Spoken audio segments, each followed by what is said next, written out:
被称为是世纪飓风的伊恩飓风来势汹汹，在横扫了古巴西部，造成当地大规模停电之后，现在这个世纪飓风正往北扑向了美国的佛罗里达州，让佛州的民众绷紧神经，不少人开始抢购粮食，更用木板将窗户给钉好。同时，当局也要求超过30万人要赶紧撤离。强风豪雨强袭古巴，3级飓风伊恩在27号横扫古巴西部，肆虐5个多小时，树木被连根拔起，整根电线杆被吹弯，伊恩所经之处一片狼藉。飓风带来的雨势也让街道大淹水，黄澄澄的洪水还淹进住家，水深升及膝盖。伊恩甚至造成古巴的电网崩溃，导致大停电，全国陷入一片黑暗。Aquí es terrible, esto está muy viejo, son lugares muy viejos y aquí la luz eléctrica se fue ahora mismo, hay gente que no tiene luz desde las 8 de la mañana. 古巴的电网老旧，急需现代化。这几个月，全国多数地区几乎天天都会停电，电力公司已经展开彻夜抢修，要尽快恢复供电。而美国佛罗里达州海边也已经掀起汹涌大浪，但不少人还是冒着危险到现场拍照。佛州坦帕市的天空则是被一大片乌云笼罩，被称为世纪飓风的伊恩直扑佛州时，有可能增强为4级大飓风。佛州州长迪尚特紧急呼吁住在特定地区的居民，现在就必须撤离。If you are in an evacuation zone, particularly in those southwest Florida counties, your time to evacuate is coming to an end. You need to evacuate now. You're going to start feeling major impacts of this storm relatively soon. 佛州居民开始备战防灾，卖场涌现人潮，抢购物资，结账区大排长龙。除了囤积食物，民众还要把这一块块的大木板扛回家，好将住家的窗户钉上木板，防止被强风暴雨袭击。估计伊恩会带来高达每小时209公里的强风，以及600毫米的雨量。We're hoping that it takes a little bit of a turn, maybe more south of us or more north of us, so we don't get as much impact from it. But I mean, it's so hard to tell what's going to happen because it's so unpredictable. 不止民众严阵以待，美国国家航空暨太空总署 NASA 的阿提米斯1号登月火箭也得躲飓风。NASA 将火箭从发射台移回装配大楼。阿提米斯1号无人登月任务先前已经2度取消发射，现在又遇到飓风搅局，发射行动堪称一波三折。欢迎专家林做报道。现在整个欧洲可以说是乌云罩顶，因为接连俄罗斯跟欧洲的北溪1号跟北溪2号天然气管线近日接连发生了漏气事件，让欧洲的能源基础建设的安全性再度亮起红灯。市场也很担心北溪管线恢复供气可能是遥遥无期，因此欧洲天然气的价格再度暴涨。连接俄罗斯和欧洲的北溪1号、2号天然气管线，在波羅的海3度傳出爆炸漏氣，不排除遭到人為破壞。Der siver rigtig meget gas ud. Det vil sige, at det er måske flere millioner kubikmeter i timen samlet set, der flyder ud, så rørene er ved at blive tømt. Men der vil gå flere dage, før at de er helt tømt. 天然气不断喷涌而出，使得海面充满甲烷，增加发生爆炸的风险。船只进入也可能失去浮力。为了船只和空中交通安全，丹麦政府已在泄漏点周围设置禁区，只让护卫舰和环保船进去做水质监测。虽然泄漏事件发生的时候，这2条管线都没有向欧洲输送天然气，但管线遭破坏，粉碎了欧洲在寒冬来临之前接收北溪1号残存天然气的希望。市场担心北溪管线恢复供气更加遥遥无期，天然气价格暴涨将近20%。Well, I mean, Nord Stream 1 has been shut down for a bit, but I think and clearly what we are seeing today is that the pipeline is going to be off for a pretty extended period, right? So the market has to reprice that, and we're going to see likely upside pressure on longer dated natural gas prices in Europe. 2011年开通的北溪1号管线是欧洲最重要的输气管道，2021年输气量高达592亿立方公尺。除了德国、荷兰、法国、意大利、捷克等中西南欧国家都靠北溪1号取得俄国天然气。2021年完工的北溪2号因为俄乌战争迟迟尚未启用，但估计2条管线要是同时运作，每年可向欧洲运送1100亿立方公尺的天然气，相当于欧盟所有国家每年用量的1/4以上。如今2条管线接连发生水下爆炸，如果损害太严重，恐将导致永久断气，形成常态性的能源危机。目前俄国营运商只表示事件还在调查中，首要之务是找出可能的泄漏点，再研究修复方法。德国方面则表示，现在德国天然气储量还有约91%，短期间内还不会有太大的影响。欢迎收看林敏轩综合报道。还有世界银行最新的预测指出，中国因为严格的执行清零政策，再加上房市烂尾楼等问题，今年的经济成长将只有2.8%，预料将会逊于22个东南亚的邻国，因为这些国家解除了新冠的限令，让区域的观光复苏，因此经济成长也势必会超越中国，成为1990年来首见。There is a narrow path.The global economy will escape recession and hopefully have a soft landing. 全球经济软着陆有难度。世界银行27号发表东亚与太平洋地区经济更新报告，特别指出，在北京坚持高唱将清零进行到底之下，让中国经济已经由昔日的领头羊沦为落后于其他东亚开发中国家，角色大逆转。The expected 2022 growth in East Asia and Pacific region, which includes China,will slow down to 3.2%, down from 5% forecast in April. The weaker forecast was due mainly to a sharp slowdown in China caused by strict zero-COVID rules that have disrupted industrial manufacturing, domestic sales and exports. 世界银行认为，中国今年 GDP 成长6月时预测还有5.0%，如今却恐怕不保3%，不只低于国际货币基金 IMF 所估计的3.3%，更远低于北京当局的目标5.5%。And when you look at the recent activity indicators, you do see a very sharp deceleration in global output. In fact, we are experiencing the steepest slowdown in activity that we have seen prior to any previous global recession.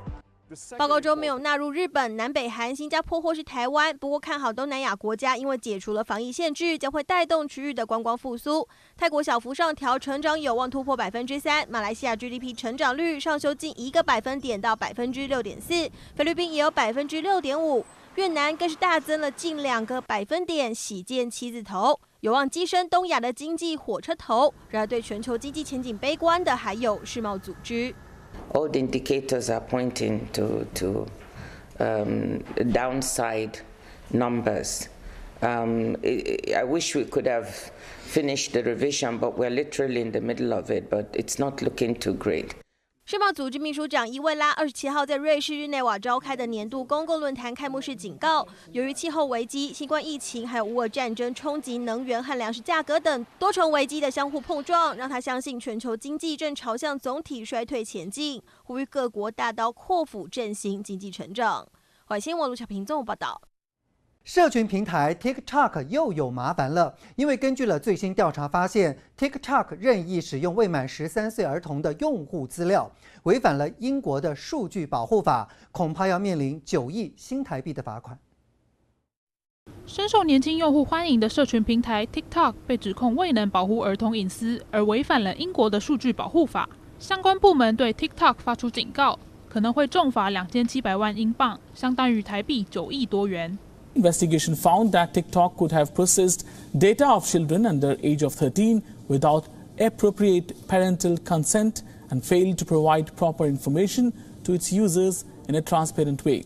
TikTok 的母公司为中国企业字节跳动，长期以来都存在严重资安疑虑，曾被质疑会将用户数据回传到中国。虽然 TikTok 一再强调不受中方监管，但近期有前员工出面爆料，公司所有决策仍需经过字节跳动的同意。而且许多指示都是来自总部，高层不一定能够参与讨论。这个情况迫使过去2年内至少5名高层因不满受到干预而辞职。TikTok 原本希望能够弱化与中国的连结，但是这些离职员工表示，字节跳动依旧握有很大的控制权。TikTok 与中国官方的关系匪浅，也引起美国政府质疑，而展开调查。Leaked audio from more than 80 internal TikTok meetings reveals that China-based employees of TikTok parent company ByteDance have repeatedly accessed non-public data about U.S. TikTok users. Lawmakers and U.S. intelligence are concerned TikTok's data collection, including audio and users' location, offers the potential for the Chinese government to gain access to information. 美国前总统川普在执政后期曾尝试将 TikTok 出售给美国公司。拜登上任后废除了川普提出的 TikTok 禁令，并重新展开协商与调查。最新消息指出，双方已经拟定初步协议，解决了国安方面的疑虑，让 TikTok 有机会在不出售股权的情况下继续在美国营运。不过，相关辩论仍在进行。华语新闻黄日君综合报道。说到了美国副总统贺锦丽，目前他的人就在日本。28号跟富士通等13家日本的半导体企业高层会面，更对日企高层大力宣传晶片法案。美国副总统贺锦丽在出席前首相安倍的国葬仪式后，继续停留日本1天。28号，他与13家日本半导体相关企业的高层会面，抓紧机会推动美日双方的晶片领域合作。We see Japan is playing a very important, critical role in our ability to do this work and to address the challenges that we face. Japan and the United States share a commitment to work on resilient supply chains and to invest in forward-looking innovation. 贺锦丽会晤的日企高层包含富士通、尼康、东京威力科创，还有三肯电器和昭和电工等等。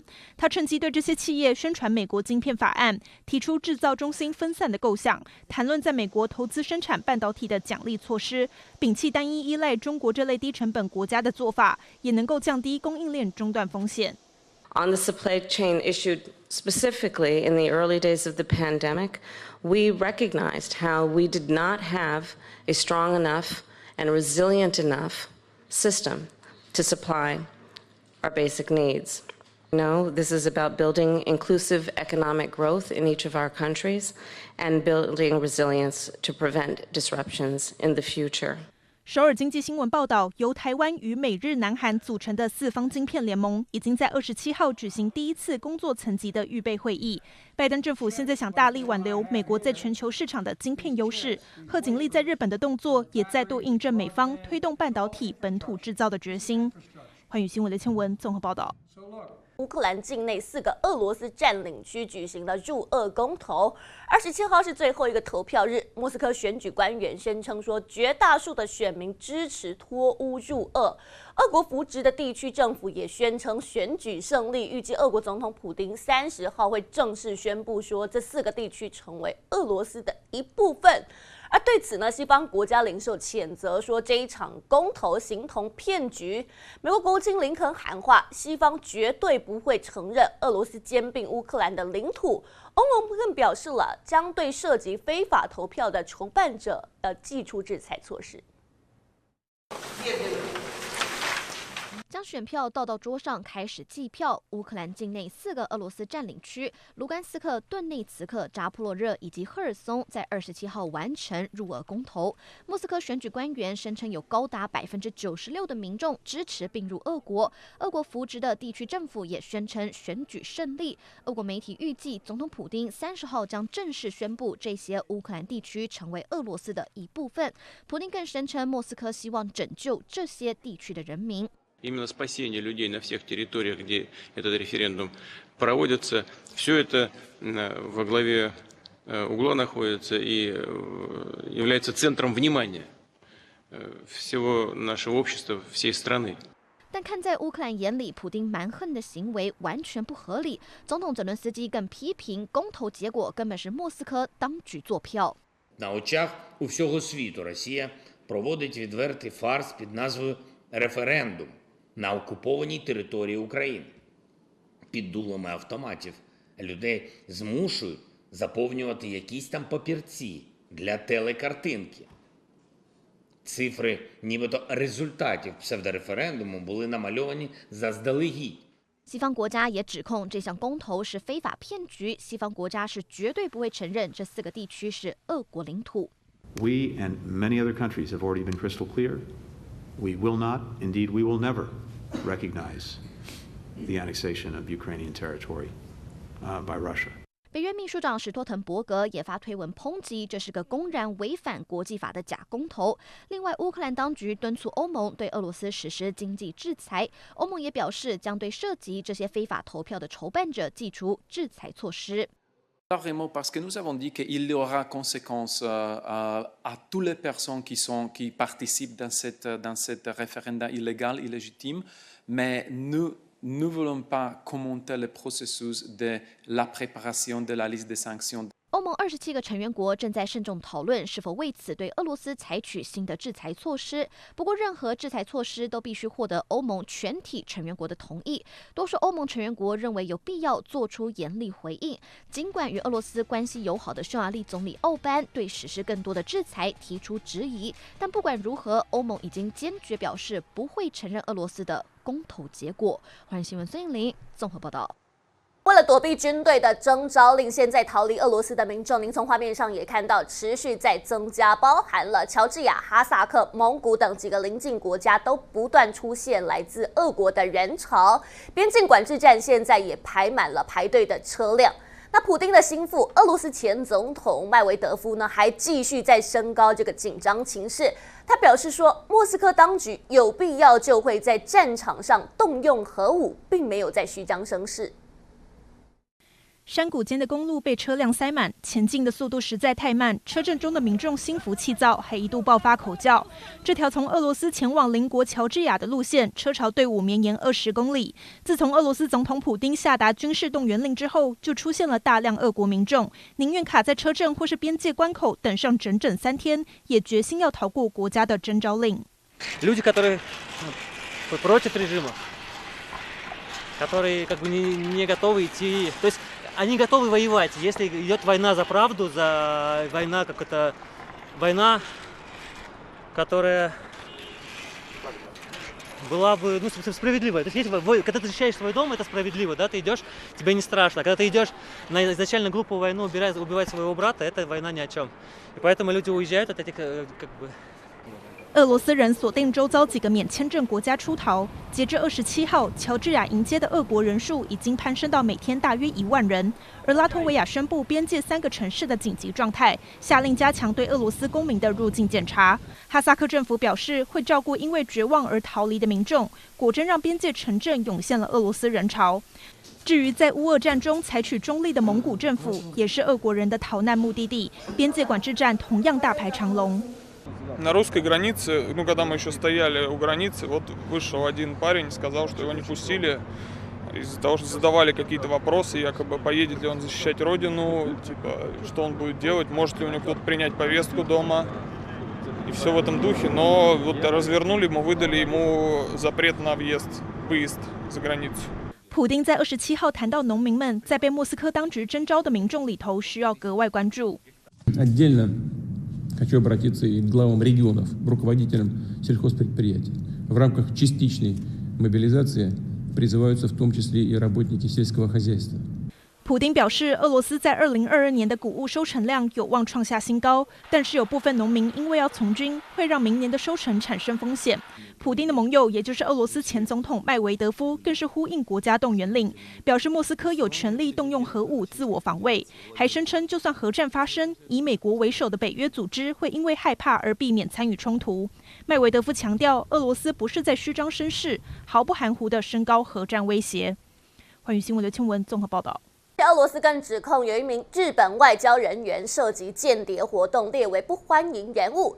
日本外务大臣林芳正27号否认俄方的指控，强调说这一名日本的外交人员过程当中竟然是被蒙上双眼、按住头部强行带走的，俄方甚至有威吓性的调查审讯。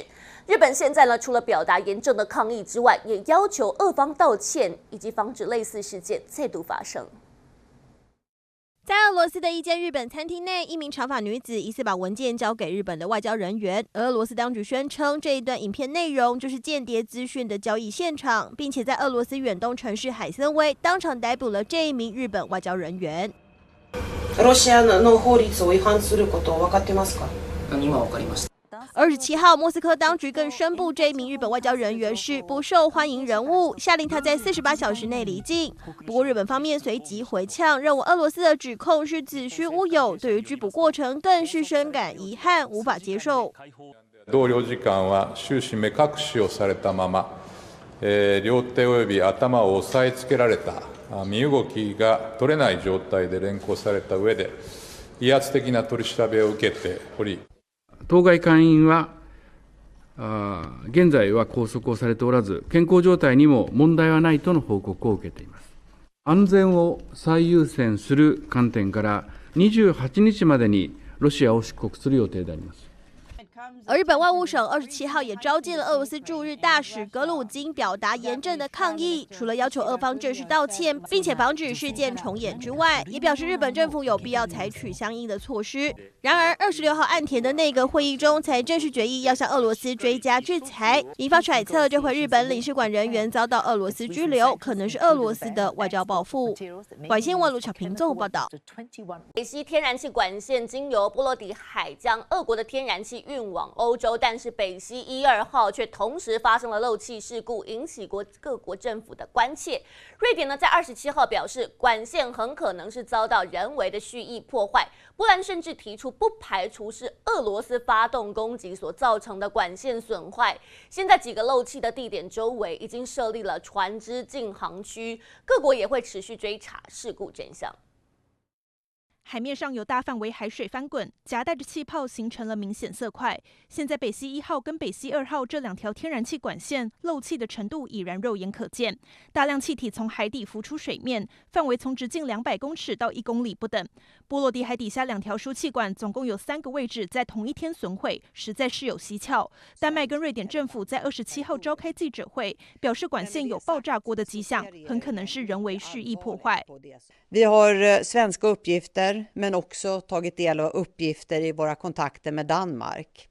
Och utifrån dem kommer fram till att detta troligen rör sig om en medveten handling. Det är alltså troligen fråga om ett sabotage. 虽然漏气地点不在丹麦、瑞典领海，但事故来得突然，丹麦已经发出警告，要船只不能进入事发地点5海里以内的范围。瑞典国防部也让海军待命，因应突发状况。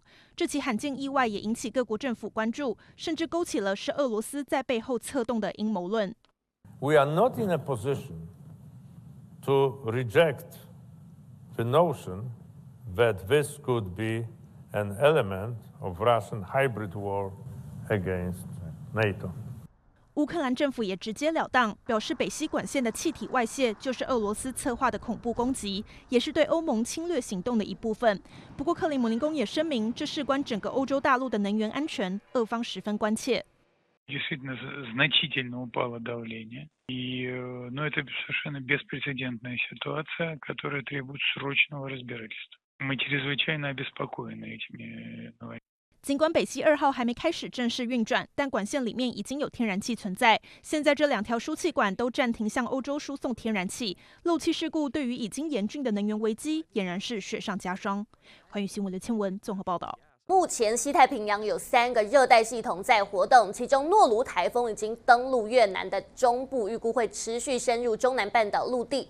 而诺卢先前呢，已经在菲律宾造成了至少8人身亡。越南当局已经将27万名士兵部署在灾情可能会最严重的中部省份，随时待命。狂风暴雨吹袭，发出可怕的呼啸声。威力强大的超级台风诺卢28日凌晨在越南中部登陆，造成大规模停电的灾情，迫使越南当局在许多地区实施宵禁，商家和饭店也都必须关闭。稍早之前，首当其冲的广南省已经有超过20万人被迫撤离家园，大批民众攜家帶眷，背着行李，赶忙在风暴来袭前进行疏散。lo nhồi bên sông nó không sụp nhồi nhưng mà tóc mới nhiều, nhưng mà đợt đi là sợ này bổ to quá thôi sợ ví dụ như kinh tế mình khó rồi không có tiền mình không lợi thôi。越南当局警告，诺卢台风最强可能达到每小时160公里的风速。航空单位已经将越南近一半的机场关闭，导致数百个航班被迫取消。随着风势越来越猛烈，民众在房屋外堆起沙包，加强屋顶梁柱。沿海渔民也都返回港口躲避风暴，将船只牢牢固定在路边，以做好防台准备。Cơn bão này mà hắn mãn vô được sợ không thiệt hại ở làng xóm đồ với thúng mũng đồ ở xóm lòng trài này nên sợ chứ đang không。诺卢台风先前袭击菲律宾，造成至少8人死亡，更在当地引起大范围洪水泛滥。越南当局警告，诺卢可能是过去20年来侵袭越南最强大的台风之一。预计灾情最严重的地区将集中在中部的广义省和广南省，而政府已部署27万名士兵，随时待命。华语新闻黄玉君综合报道。后疫情时代，美国纽约曼哈顿的租房市场因为供需失衡而飙涨，导致许多年轻人外移到周边的区域。其中一个明日之星就是跟曼哈顿只有一条东河之隔的长岛市，在这里也有许多亚洲留学生跟专业人士定居，而亚洲人在长岛市的总人口就占了34%，也让许多台湾品牌在这里看到商机，纷纷进驻。纽约曼哈顿的房租飙涨，让许多人直呼住不起，也掀起了一波人口外移潮。许多人搬到离曼哈顿市区较远的区域，换取更大的空间、比较低的租金。而跟曼哈顿只有一条东河之隔的长岛市，更是许多年轻亚洲人的首选。纽约皇后区的长岛市在过去呢，其实曾经相当荒凉，但是这几年来，随着人口移入，开发的速度相当惊人。而在这里居住人口的34%都是亚裔人口，也让这里成为亚洲人的大本营。纽约皇后区的长岛市离曼哈顿只有几站地铁的距离，在这里居住了大约6万3千人，而且大部分都是年轻的专业人士。这里居民的平均年龄是35.2岁，家庭平均收入是89916美金，相当于台币285万。根据纽约人口普查数据显示，在纽约市的社区当中，长岛市的亚裔居民增长最快。2010年以来增长了5倍，目前住在长岛市的亚洲人占了人口总数的34%，也让许多台湾品牌看到商机。主要呢是因为在疫情的期间，那很多住曼哈顿的人口都外移，居民都外移，所以说大家由于习惯了 work from home 的这个形式。那开始 remote work 之后，我们发现住宅区的人口其实比例是慢慢增加的。那刚好在 Long Island City 住宅区这个地方呢，它又有很多 unfulfilled 的 demand， 就是有很多人住在这个地方，可是呢，餐馆、咖啡厅是远远不够的。长岛市的亚洲人口多，火锅、拉面等亚洲料理一应俱全，在这里台湾味也占有一席之地。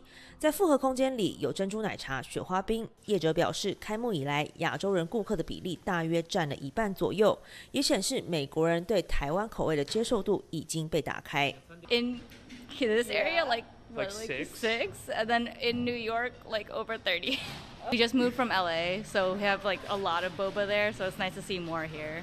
说到台湾味，当然少不了香喷喷的盐酥鸡。在长岛市就有一家专门卖台式便当的小店，是由几位对台湾料理情有独钟的年轻人合力创办。就是觉得纽约其实台湾菜太少，觉得我们想要把这个竞争力跟把台湾食物带进，就是提高，然后带进纽约。所以那个时候然后我背景刚好我在台湾待了大概11、12年这样子，所以说刚好就是也喜欢做菜，所以兴趣跟生意结合的时候，我就觉得开这个店是还不错的选择。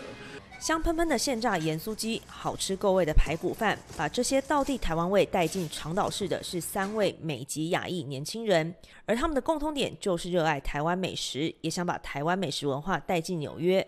从2015年的一个小摊子开始，进展到餐车，再进驻长岛市开店，不止生意爆棚，还成为长岛市的台湾味首选。未来他们也期许可以在纽约生根，用道地台湾美食征服美国人的胃。欢迎新闻网荣在纽约的采访报道。边境就快要解封了，台湾也出现了抢机票热潮。从指挥中心22号宣布解封消息到现在，旅行业者估计机票营收已经突破1亿元大关了。航空业者当然是积极布局，像是华航就推出了全台第1架的宝可梦彩绘机，10月到12月也要加开日韩等国航线，每周最多300班，抢攻国门解封后的庞大商机。皮卡丘、胖丁、卡比兽陪你一起翱翔天际，这是全台第1架宝可梦飞机，还首次机头、机腹、机翼都有彩绘设计。走进机舱内，看得到的纸笔、杯子、抱枕也都有皮卡丘圆嘟嘟的可爱身影。华航帮 A321neo 新机换装，10月2号首航台北松山到东京羽田，跟以前看到的彩绘机完全不一样，它彩绘得很漂亮，我会赶快去预定，接着跟着宝可梦一起去日本。瞄准疫后商机，华航不只推彩绘机，也加开日韩等国航线。10至12月预计增班5成，每周可达300班次。长荣除了增班，也开辟米兰、慕尼黑新航点，就连虎航也宣布增加日韩泰3国班机。11月、12月那边基本上目前是爆量了，那个定位是爆量。那在10月、11月初的时候，也是有很显著的一个增加。买气的部分的话，大概成长的有3到50%左右。然后最热门的国家就是还是 focus 在日本跟韩国，还有就是泰国。旅行业者统计，就在9月22号台日先后宣布解封规划开放自由行后，机票房间订单1天内瞬间暴涨3倍，累计至今机票营收甚至已破1亿元大关。但解封旅游热，同时也带动价格上扬。以日韩来讲的话，跟疫情前相较的话，大概就是涨幅3到5千。那如果是过年寒暑假期间的价格，跟春节期间价格，当然它的涨幅就会更高。疫情蔓延快3年，终于盼到解封这一刻，关不住民众想飞出国的渴望，也让业者跟进积极布局，准备大展身手抢商机。环宇新闻吴华和张雅竹、白云飞台北讨论报道。星宇航空下午是召开首场法说会，董事长张国伟亲自说明。外界揣测张国伟辞去立荣航空董事长职务，是因为弟弟派瓦解了，而 K 董是难得澄清，说立荣本来就是代管性质。另外，外界也很关心星宇的航线规划，除了已经复航的新加坡、澳门，未来日本冲绳、札幌也会正式开航。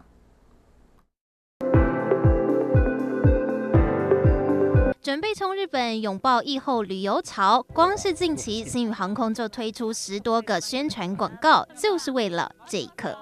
那终于在第3、4个月，也就是在10月下个月，政府终于要解禁了。我们终于走到隧道的尽头，我们看见了曙光。快门声没停过，记录历史性一刻。星宇航空2020年刚开航就碰上疫情，派了2年，10月13号国门总算开放，检疫措施改为0+7，也让 K 董张国伟辞掉立荣董座，专心冲刺星宇。9月30号将以登陆价12元入主新贵市场。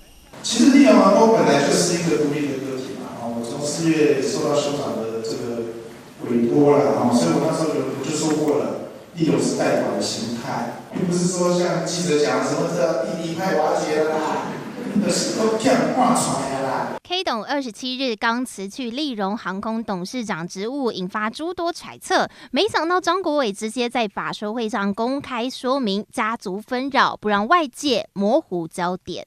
而星宇顺利上新贵后，实收资本额将达到181.17亿，成为新贵市场里最大企业。明年营收目标更定在50亿，后年有望申请上市。而现阶段首要目标就是大举增班，星宇10月28号冲绳札幌线正式开航，年底机队也将达到19架，运量是去年同期2倍。9月30号依据我们的规划，我们呢也准备好了。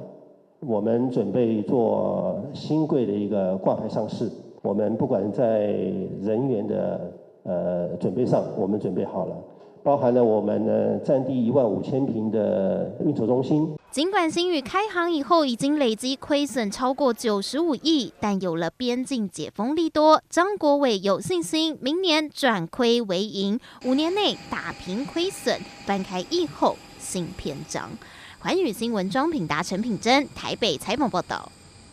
今天股民们心情铁定不好哦，因为台股开低走低，早盘以13816点开出，虽然一度翻红，但是盘中卖压出笼，台积电带头下杀，中场是以13466点作收，暴跌了360点。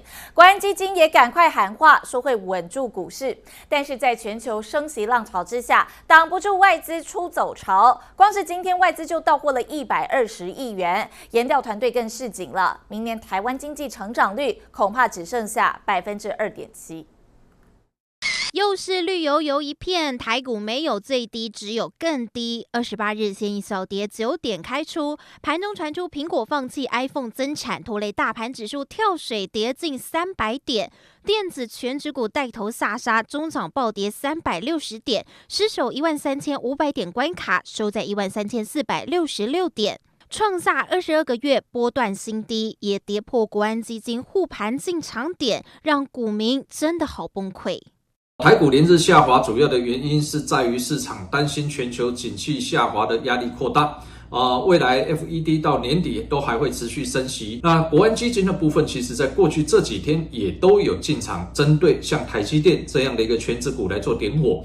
会密切关注股市发展，这是国安基金一贯说辞，但却也挡不住外资出走潮。电子股沦为杀盘重心。28日，台积电中场下跌10元，以438元作收。前景股大立光则暴跌170元，收在1710元。IC 设计厂联发科也收黑在545元。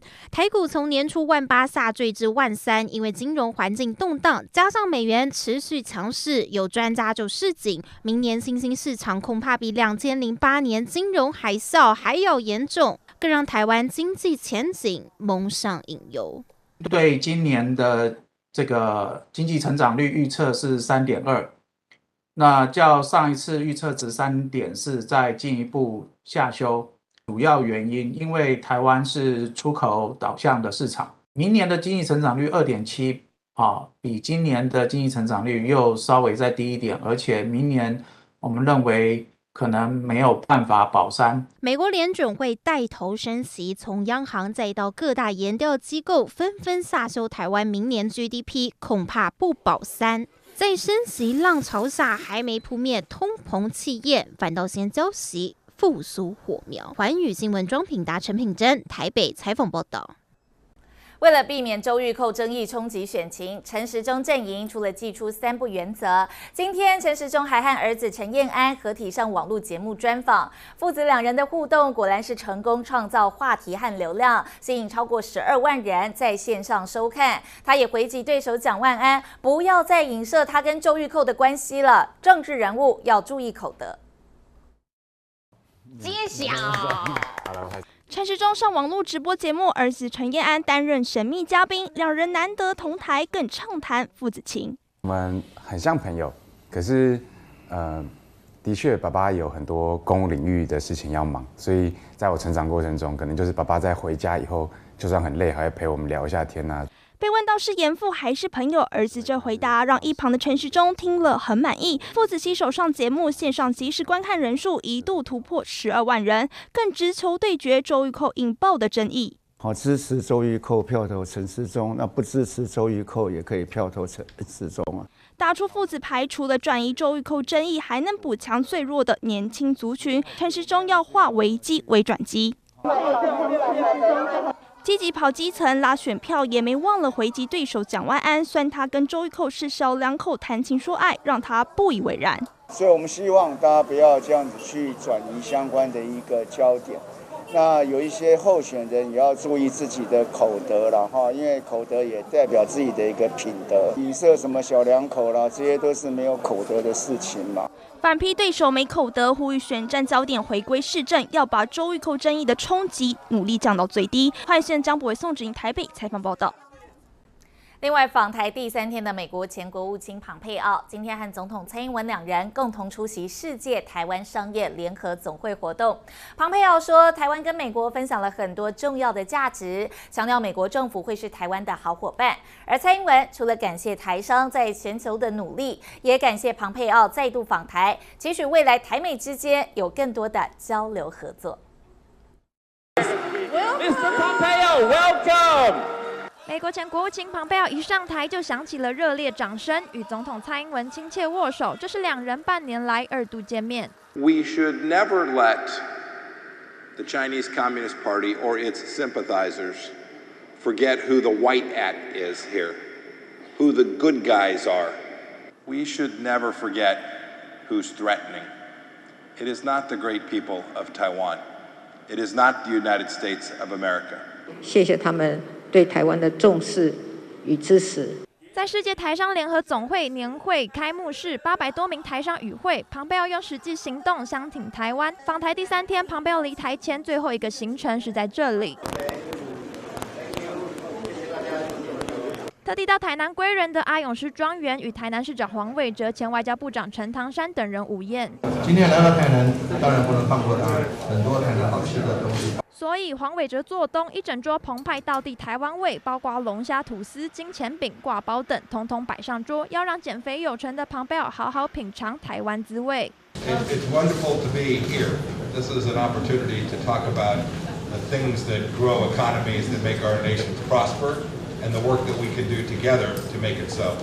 爱台之心表露无遗，黄伟哲也大方送上芒果干、凤梨干，还有虾饼等特产，要让庞佩奥亲身感受南台湾的热情。华人新闻林维凯、陈延卫、邱子玲综合报道。另外，周玉蔻事件持续发酵，除了陈时中选情受到冲击，另外一位参选人黄珊珊也面临被边缘化的危机了。根据网络统计，周玉蔻争议爆发之后，陈时中还有蒋万安声量暴增，黄珊珊被边缘，加上内部民调，她不但落后给蓝绿阵营对手，在40岁以上的支持率也是远远落后的。传出台北市长柯文哲打算要从10月开始平日请假辅选，积极挽救选情。接牌。台北市长柯文哲揭牌宣告，平战转换办公室正式启动。为了因应战争，北市提前准备。但今年最夯的话题，除了两岸情势，当然还有国内选举。尤其最近他还是热门的第4组候选人，更被周玉蔻提告诽谤。这个叫无妄之灾，有奇怪，这样也可以告诽谤我想我现在比较头痛的是检察官，不是我。柯文哲平吐金句，让他话题不断，但周玉蔻的争议似乎已经冲击到黄珊珊的选情。因为根据网络统计资料，3位台北市长参选人中，黄珊珊的声量最低，远落后陈时中跟蒋万安，出现被边缘化的危机。传出民众党为了挽救选情，柯文哲预计从10月开始，利用平日请假或是中午替黄珊珊辅选拉台声势。从来都没有这个计划，后来我大概懂那个道理，这个叫打预防针。说他先说，他们怕你做什么事情，先把你打预防针，让你就说啊，我们不会去做。不用这种声量比较好吧？市长本身就是政务官啊，大家不要看看总统跟行政院长他们有没有行政不中立的问题。不止声量要救，还有长辈的支持度。黄珊珊阵营内部民调显示，他们在中高龄族群的反感度过高，支持度落后蒋万安跟陈时中。有人分析，是因为柯文哲砍重阳敬老金。这个就算对我有伤，对黄珊珊应该没有伤，因为这个是像这个要怎么解一套，这也是他想出那个方法。我想一想，这也还不错，政治妥协方案。周玉蔻事件让北市选战又成为蓝绿对决，无党籍的黄珊珊民调上落后，又拿不到话语权，恐怕让她成为周玉蔻争议下冲击最大的受害者。寰宇新闻郭思文、柯冠成、李鼎强台北采访报道。民进党新北市长参选人林佳龙最近是猛攻新北市长侯友宜警大博士学历，质疑他从学士直攻博士很奇怪耶。对此，侯友宜近半也公布中央警察大学声明，表示一切符合规定。结果警大校长却否认说有发声明，林佳龙近半更是提告，认为侯办是拿出的声明是造假，涉犯伪造公文书罪。侯友宜近半下午也摊出对话证据回应，但是林佳龙说了，双方各说各话，大家到底是要相信警大，还是要相信侯友宜呢？地检署前按下申告铃，林佳龙竞选办公室控告侯友宜竞选办公室涉嫌伪造文书。我在这边也希望侯办他们面对这一次的这个假声明的事件，应该要诚恳的出来反省道歉。新北市长选战打到上法院，就是因为林佳龙质疑侯友宜的博士学历，但是侯友宜近办公布警大声明，表示一切符合规定。不过警大校长陈浙文却说未发布任何声明。究竟侯友宜近办公布的警大声明哪里来，成了罗生门。这种关于市长选举的重大的跟警大有关的新闻事件，必须要报请到校长的层级。请问张其强以及吴亮贤，请问你们所谓的警大的内部人员到底是谁？100%，这篇声明出自警大之手，内容完全是真的。我想有关于警大内部怎么处理，面对这个事情，我们无法代警大回答。我们尊重警大。